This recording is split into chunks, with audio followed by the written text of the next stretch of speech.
अब हर्निया जो है वो उसकी कई इकसाम हैं। हर्निया 4 किस्म की होती हैं। एक जो नाफ के गिर्द होती है, एक जो अम्बिलिकल हर्निया नाफ के गिर्द, हाइटस फतक जो मुंह के फतक, एक होती है मैदे के ऊपर बिल्कुल जो मैदे का उलटना होता है, एक होती है नाफ के गिर्द, और एक होती है इंजुगल जो नलों में होती है, और एक होती है चड्डों में, फूतों के अंदर, बच्चों में।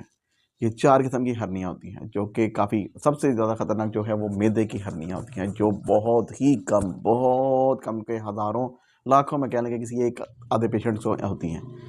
वरना जो पेट की हर्नियाँ जो हैं वो हर तीसरे चौथे पाँचवें और ख़ास करके प्रेगनेंसी में औरतों को बहुत ज़्यादा, या ऐसे बंदे या ऐसे अफराद जो बहुत ज़्यादा वज़नी काम करते हैं या जिनके टिश्यूज़ या असाब मसल्स कमज़ोर हैं, उनको ये हर्निया होने के चांसेस बढ़ जाते हैं।